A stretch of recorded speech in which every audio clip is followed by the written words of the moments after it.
Am I the asshole for locking the pantry to stop my roommate from eating all my food? So, I, 26F, live with 2 roommates, and one of them, Jess, 28F, has a bad habit of eating other people's food. At first, it was small things like a handful of chips or a piece of fruit, and I didn't really care. But lately, she's been eating entire meals I've prepped for the week, snacks, basically everything. I've confronted her multiple times, and she always apologizes, saying she'll replace it, but she never does. I've asked her to just respect what's mine, and she'll agree, but the next day, something else goes missing. It's driving me insane because groceries are expensive, and I don't want to budget extra just to feed her. I finally got fed up and bought a small lock for the pantry I use and started keeping my dry goods and snacks in there. I also cleared out a section of the fridge for my food and labeled everything that's mine. Since I installed the lock, Jess has been super passive-aggressive, saying I'm treating her like a child, and making the house feel uncomfortable. She even made a sarcastic comment in front of friends about me putting everything under lock and key. Now, the other roommate, Sarah, says she understands why I'm frustrated, but she thinks I took it too far by locking up my food and creating tension in the house. I honestly don't think I'm in the wrong here, but now I'm second-guessing myself. Am I the asshole for locking up my food to stop Jess from eating it, or did I overreact? Saying I'm treating her like a child, and making the house feel uncomfortable. She even made a sarcastic comment in front of friends about me putting everything under lock and key. Jess knows she shouldn't be eating your food, so what difference does it make that it's locked away? In fact, it should make it easier for her to resist temptation. She had no intention to stop eating your food, so locking it up was the correct action, especially as she hasn't even replaced the food she stole. And it is stealing to take something with no intention of returning or replacing it. Not the asshole. Question: is Jess also eating Sarah's food? Or is Sarah concerned that Jess will start eating her food if your food is no locked up? P.S. You can also get lockboxes for fridges and freezers. Why is it always the person who reacted to negative treatment being blamed for creating tension? You didn't create this situation. Jess did. Sarah was happy to let it go on because it was only affecting you, not her. Now that it's affecting her though, it's easier to blame you for it instead of the actual person who caused the problem. You are absolutely not the asshole. You repeatedly asked Jess to respect your personal belongings, and she repeatedly didn't. You're simply putting up a physical boundary to stop her from crossing the one you put in place with words. Sarah needs to be on your side on this unless she wants to be next in line to start having her food stolen. Not the asshole. She's been eating entire meals I've prepped for the week. Yeah, that goes way beyond the, oops, didn't realize it was yours, excuse. I've confronted her multiple times. She's had fair warning that you're unhappy with this and chances to modify her behavior. I finally got fed up and bought a small lock for the pantry. Seems like a neat solution to her wandering mouth. Making the house feel uncomfortable. No, that's her behavior which is doing that. She thinks I took it too far by locking up my food and creating tension in the house. Why on earth is she blaming you for creating the tension? This is all on Jess, FFS. Tell her you're not treating her like a child, you're treating her like a thief.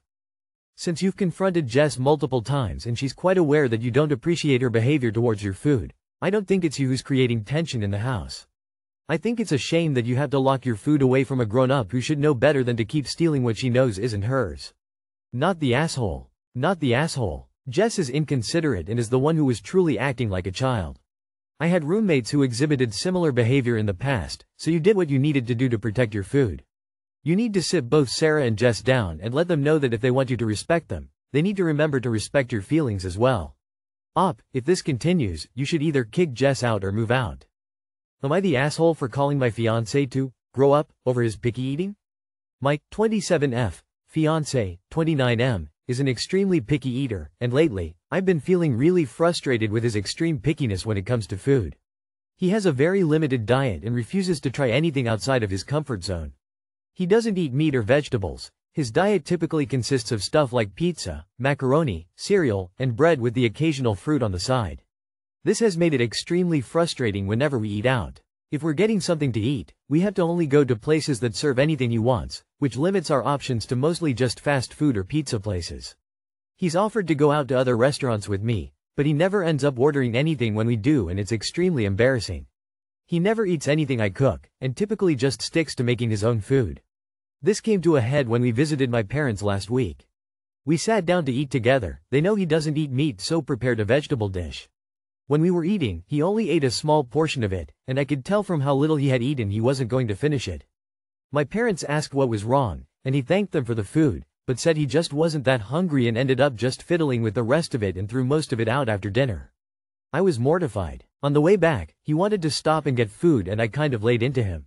I told him he embarrassed me, was rude to my parents to not eat the dish, and that he seriously needs to grow up and stop eating like a manchild. This isn't the first time we've had an argument about this, but it is the first time I've been this mad. Last summer we visited my extended family at my uncle's lake house, and he basically only ate frozen pizza and cereal the 3 days we were there, which caused issues since my nieces and nephews were there and I felt it set a bad example for them.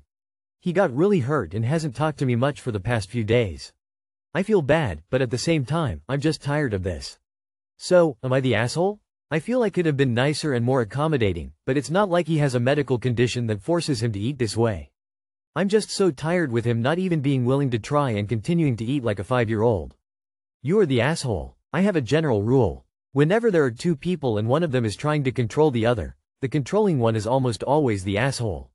In this case, that's you. Now, I get that your boyfriend is odd. That's different than being an asshole. In fact, he seems to go out of his way not to make other people uncomfortable. He didn't insult your parents' food. He didn't try to control how they eat or what they prepare. That is the opposite of being an asshole. He sounds like a good person. Odd but good. Now, to be clear, I wouldn't like this in a partner either. I might bell the partner, this is all too much for me. I'm out. That's not asshole behavior. That's figuring out what works for you. It's your controlling behavior and attitude that makes you an asshole. Nah, but y'all are incompatible. Leave him to his Kraft mac and cheese and find yourself someone who has a more adventurous palate. You are the asshole and it's not even close. So you know he's a picky eater, to the point that he doesn't eat your dinner and makes his own without complaining. You put him in a position where he has to eat someone else's food and you blame your being embarrassed on him for not eating it, and belittle him for it? If it's that big a deal, break up him, but if not, you're the one who needs to get over it. Actually, it can be considered an eating disorder.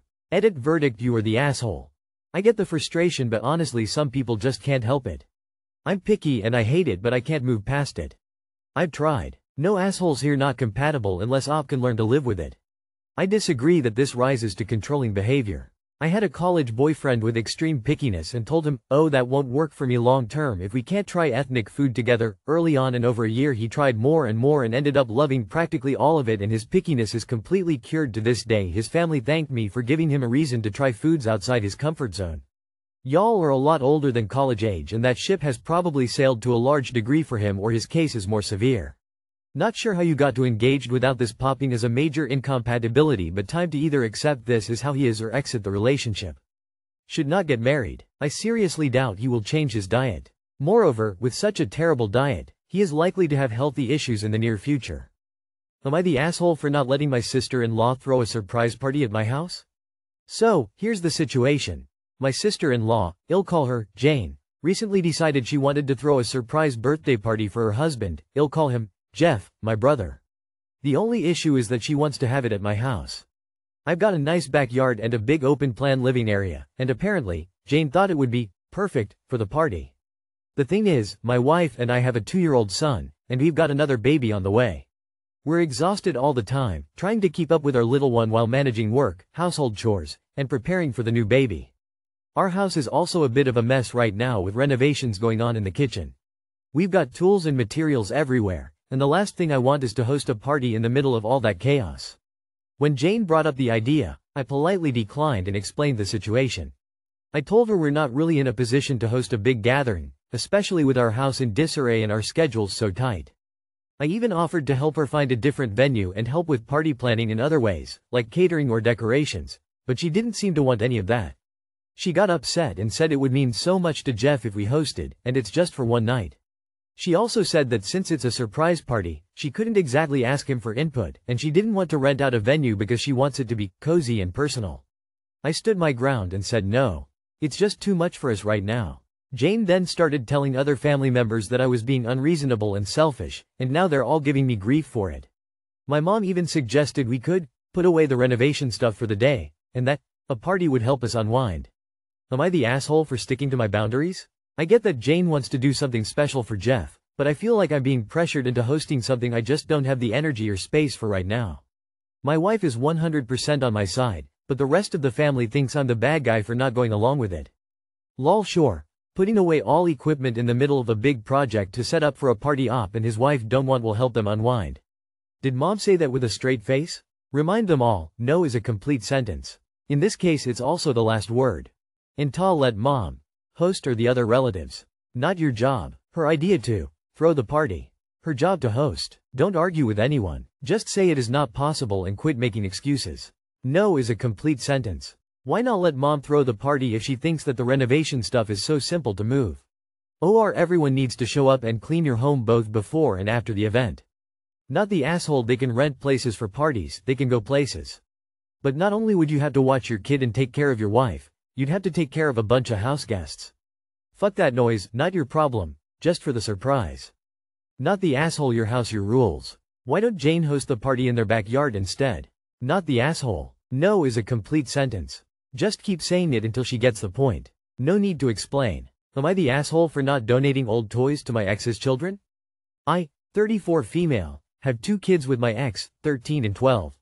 Our divorce happened 6 years ago. He's married again and has additional children. We are not on good terms. We communicate via app about our kids and that's the only contact we should have and that I respond to. Unless it's an emergency and then we can text, call if needed. The reason for the bad blood is he cheated on me with the woman he's now married to. And then during our divorce she accused me of breaking into their house and stealing from them. Their house was broken into. But his wife said it had to be me. She even started hinting about it online and telling other people. I didn't do it and it was proven. Police even caught the person who did it. But my ex and her still tried to use that as a reason for him to get full custody of our kids. It didn't work but they still tried. So we're not on good terms and that's not something I feel will ever change. It's a struggle to be civil but I do it for the kids' sake.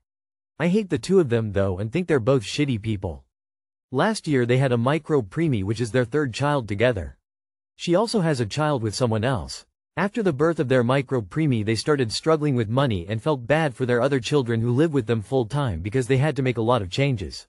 My kids had a little but not really because they still had me. Recently the kids and I did a clear out and I donated a bunch of their old toys to a Goodwill nearby. My ex saw me with the donation and he was pissed that I donated them to a store versus giving them to his family. He confronted me in person about this. He told me I had to know they were looking for help with toys and stuff and I know what they've been through. He asked how I could spite his children like that. He told me they'd love to get their older siblings old toys.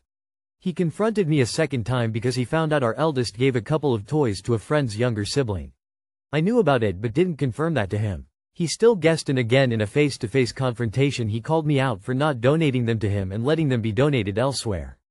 Am I the asshole? Definitely not the asshole. You don't owe the guy anything and him thinking otherwise is just entitlement. Honesty, you've done nothing wrong and I think he maybe just wants an excuse to argue with you or make you look bad. Not the asshole. You're under no obligation to give anything to your ex, especially given the history between you two. You've been civil for the sake of your kids, but that doesn't mean you have to extend that generosity to him or his family. Donating toys to Goodwill or letting your child give them to a friend's sibling is totally your choice, and it doesn't make you spiteful.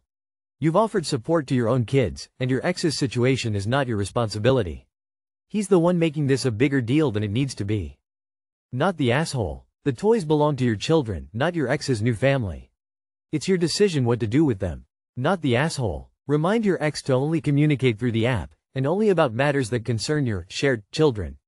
Your ex and his wife seem to struggle to understand that when you cheat on and betray, as well as conspire to get full custody of your children, and attempt to slander your reputation, you should actually help them out by donating to their household. That's some mighty expectations they've got, not to mention they've got to be incredibly dumb to assume you're going to be that generous to the two assholes who caused so much heartbreak and stress in your life. You cheated, married your affair partner, accused me of breaking and entering, tried to take away my kids in court based on those allegations despite knowing and had been proven innocent, and I am supposed to give a rat's ass about what you want. Door closes in face. Not the asshole.